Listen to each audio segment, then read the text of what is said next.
జీవస్వరూపము వాయువు స్వరూపము, పరమాత్మ యొక్క స్వరూపము ప్రకాశ స్వరూపము.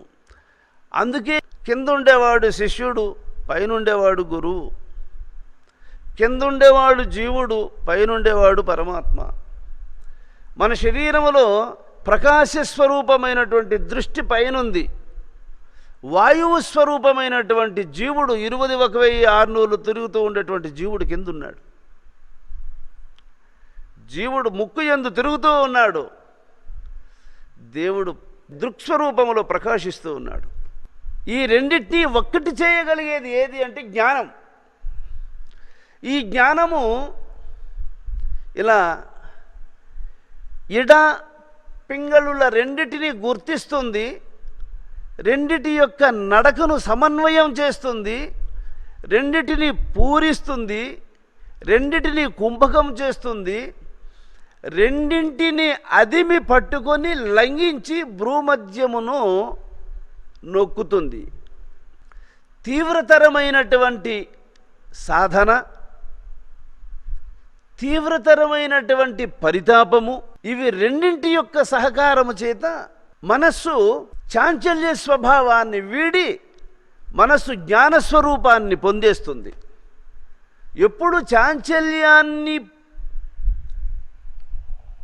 చాంచల్యం కలిగి ఉంటుంది అంటే దానికి ఇక్కడ చెప్తూ ఉన్నాడు. కామాద్య చిత్తగా దృశ్య సత్సాక్షిత్వేన చేతనం ధ్యాయే దృశ్యానువిధాయం సమాధి సవికల్పగా. దృశ్య ప్రపంచము ఎవని మనస్సులో ఉంటుందో వాని మనస్సు కోరికలు చేత, అనేక విధములైనటువంటి సంకల్పముల చేత, అనేక విధములైనటువంటి భేద కల్పనలను సృజిస్తూ ఉంటుంది. పొగ కన్నులకు తగిలితే కన్నులకు బాధ ఏర్పడినట్లు,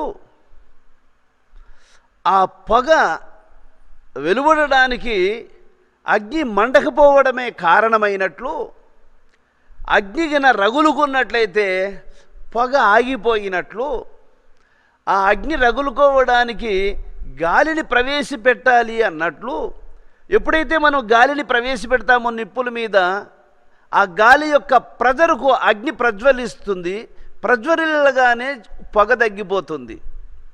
చూసావా?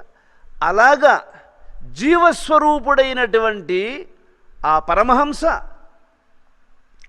ఆత్మస్వరూపమైనటువంటి ఆ దృక్కు,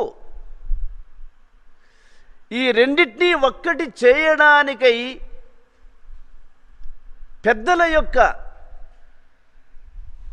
అనగా సద్గురువు యొక్క ఉపదేశము, గురుభక్తి, గురువాక్య శ్రవణము, గురు సేవాఫలము, ఈ మూడింటి చేత ఉత్తముడైనటువంటి శిష్యుడు నాసిక మార్గములో పయనించే జీవాత్మను, దృక్స్వరూపమును ప్రకాశించే పరమాత్మను, ఈ ఇరువురిని పరిపక్వ దశకు చేరుకున్నటువంటి జ్ఞానస్వరూపము చేత రెండింటినీ ఒక్కటి చేసుకుంటాడు. దీన్ని ఏమంటాడు అంటే సవికల్పము అంటాడు.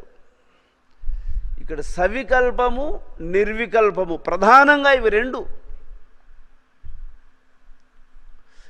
ఈ రెండింటిలో సవికల్పం అనగా ఏది, నిర్వికల్పం అనగా ఏది అంటే, సవికల్పము అనగా ఏదైతే బయట దర్శిస్తూ ఉన్నావో అదియే వెలుపల లోపల కూడా ఉన్నదని తెలిసి హృదయంలో సమాధానమును పొందడం. మరి నిర్వికల్పం అనగా ఏది అంటే, గాలి లేనటువంటి చోట దీపము నిశ్చలంగా ప్రకాశించినట్లు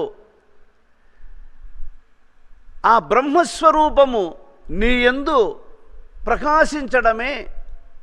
ఆ ప్రకాశ స్వరూపాన్ని దర్శించేవాడొక్కడున్నాడు, వాడే జీవుడు, జ్ఞాని అయినటువంటి జీవుడు, ఉత్తమోత్తమమైనటువంటి ప్రజ్ఞానస్వరూపుడైనటువంటి జీవుడు, ముక్తుడైనటువంటి జీవుడు.